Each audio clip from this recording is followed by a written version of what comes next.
राधे राधे भक्तों, जय माता दी। नवरात्रि का तीसरा दिन। इस दिन हम माता के चंद्रघंटा स्वरूप की पूजा करते हैं। माता के इस स्वरूप में उनके मस्तक पर घंटे के आकार का अर्धचंद्र है, इसलिए उन्हें चंद्रघंटा देवी कहते हैं। माता का यह स्वरूप निर्भयता प्रदान करता है। उनके घंटे की ध्वनि उपासक की हर भय और बाधा से रक्षा करती है। देवी का यह स्वरूप अत्यंत शांति और सकारात्मक ऊर्जा को प्रदान करने वाला है। नवरात्रि के तीसरे दिन दुर्गा सप्तशती के चौथे अध्याय को पढ़ना या सुनना चाहिए।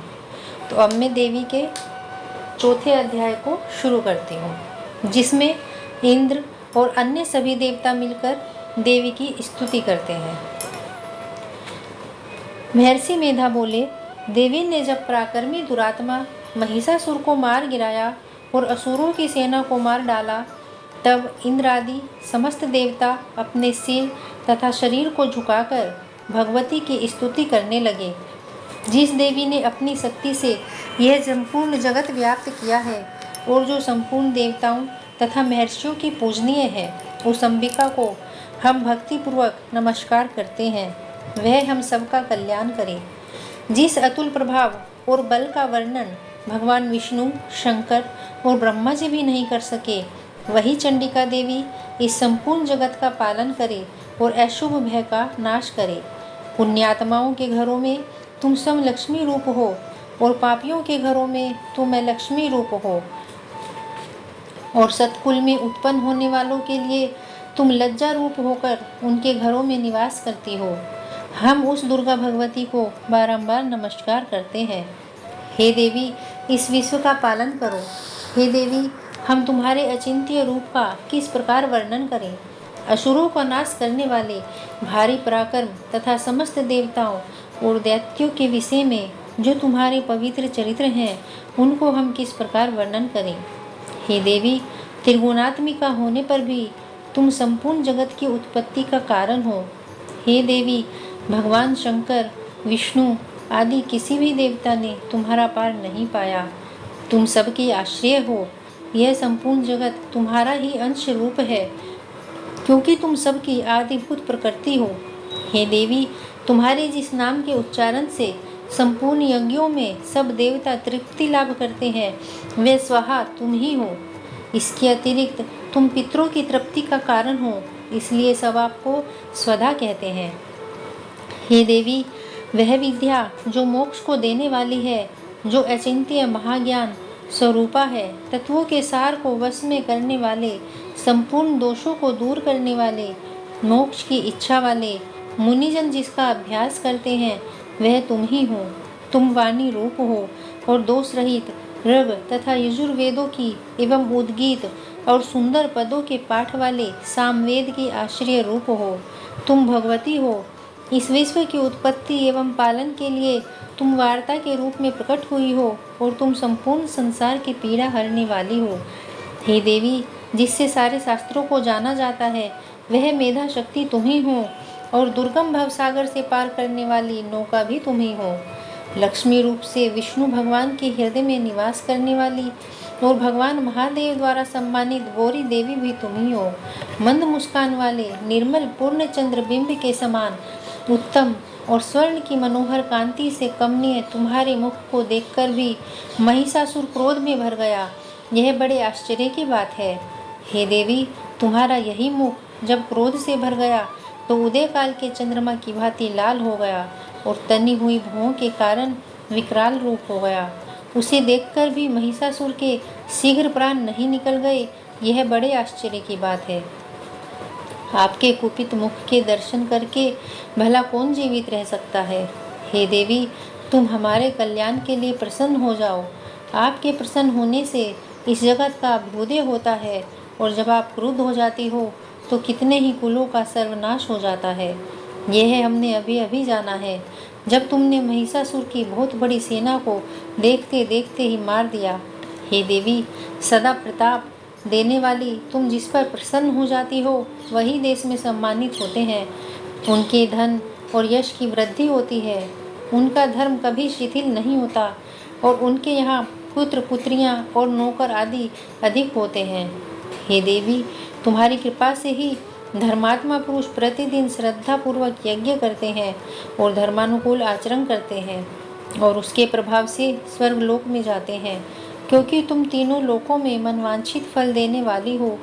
हे माँ दुर्गे, तुम स्मरण करने पर संपूर्ण जीवों के भय को नष्ट कर देती हो और स्थिर चित्त वालों के द्वारा चिंतन करने पर उन्हें और अत्यंत मंगल देती हो। हे दारिद्र्य दुख नाशिनी देवी, तुम्हारे सिवा दूसरा कौन है? तुम्हारा चित्त सदा दूसरों के उपकार में ही लगा रहता है। हे देवी, तुम शत्रुओं को इसलिए मारती हो कि उनके मारने से दूसरों को सुख मिलता है।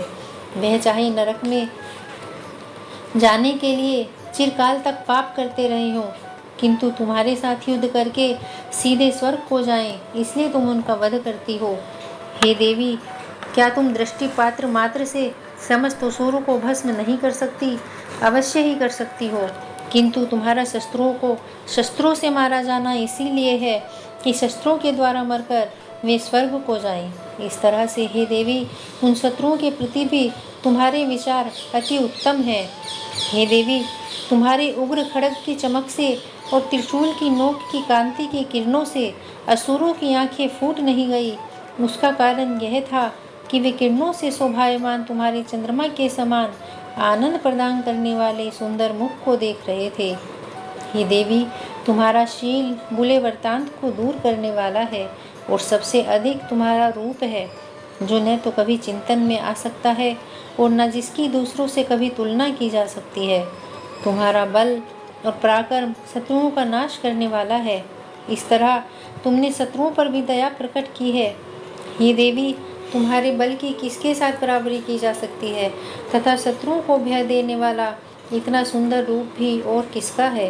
हृदय में कृपा और युद्ध में निष्ठुरता, यह दोनों बातें तीनों लोकों में केवल तुम्ही में देखने में आई हैं।